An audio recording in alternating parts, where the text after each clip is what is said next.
Hello, world. Welcome to Chelsea Set Sail, where we keep it real and say the things on everyone's mind. From me, your online bestie.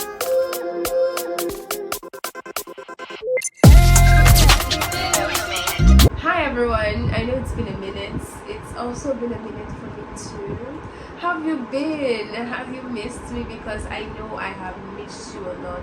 And I know it's also been a while you saw me on your screens, but I took a bit of break to focus on some things, to plan out my content so as to be able to dish out things to you and make it feel a lot more relatable, because trust me, everyone is going through a whole lot, and I took this time to focus on my mental health, my physical health, my finances also, and basically to structure out how I want everything to go so that it will be a really nice conversation.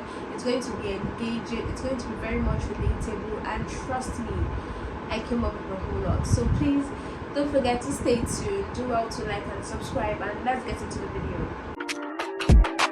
Okay, so today what I have planned out for us, I'm going to shake a bit of tables for all our married men and women, those of our uncles and aunties. Yes, it's marriage season, and I do not want to be bearers of bad news, but as much as there's a good thing, I think we need to focus on the consequences of infidelity in marriages and how it affects people in general. Okay, what exactly does infidelity basically mean?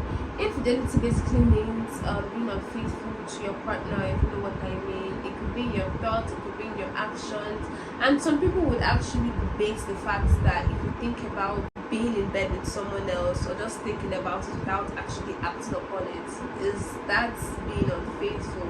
The answer is yes, it is, because that those inner thoughts brings about actions, innermost actions. So I would think it's a form of infidelity, Sha, but it's not exactly cheating. But please eradicate all form of carnal minded thoughts for someone else other than your partner, especially when you're married. Even when you're still single, but if you're exclusive with somebody, I think you should take out those kind of thoughts from your mind. You know what I mean? Studies has actually shown that the cause of cheating ranges from the need for variety, basically that popular notion of all men cheat, your sexual desires, and basically a bit of greed sometimes. But the one that strikes me the most is that general notion of all men cheat, and that's something that pisses me off. I do not key into that, whether it's in a man's nature to cheat or whatever. I think that's just people making excuses to why men cheat or why people cheat in general, because it's uncalled for, it's biased, and I do not key into it. I think that it shows that you lack self-discipline and you do not respect your partner. I think I'm going to draw the line with people that believe in marrying multiple wives. If you fall amongst that category, even for both parties, both the male and the female, and they're like, okay, I'm willing to be a second wife, or probably for the male who's willing to actually take another wife, that's a whole other ballgame, because our parents have done it, a whole lot of people have done it, some religions encourage it, which is fine, and if you're part of those people, that's okay. But if you're part of those people that wouldn't want to fall under that category, and you're engaging somebody, especially when you didn't tell the person that okay, you're married, and she doesn't know what she's getting herself into, only to find out along the line when she has fallen for him and he's telling her she's married, or he's telling her he's married, basically. I think that's deceitful, and we all should stop that, because it messes up people's psyche. But my question is, I'm not trying to make this a gender war or ask anybody who cheats the most within a man or a woman. That's that's a topic for another day. What I want to know right now is, how are men surviving keeping multiple people, especially in this economy, because everything is so expensive right now? And is this the perfect time to actually cheat? Let's ask ourselves that question.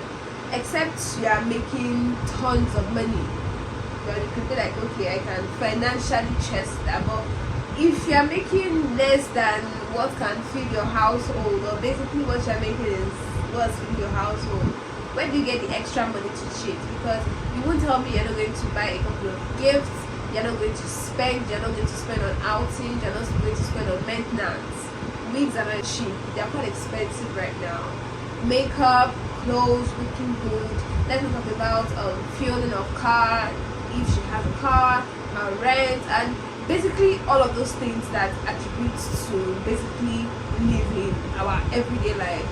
How do you want to do it, double it with a fixed income that has most likely not increased? Isn't that a lot of burden? Just think about it. I also want to know, for those of you that have been cheated on, I know that is, yeah, it's coming from like, you know, place of hurt. I just want to know, how did you actually find out your partner was cheating, and what actions did you take? Did you break up with them? Did you threaten the girl, or did you have that conversation with them? I just want to know everything around it and how you coped, basically. Okay, so I'm looking forward to your comments. This is a safe space, don't worry, we'll be totally anonymous, but I'm just curious so as to help someone else out there, tell us ways you coped around those things and basically your thought process. So see you again next week. Please do well to follow, share, like, and comment on this video. Stay tuned. See you next week. Bye.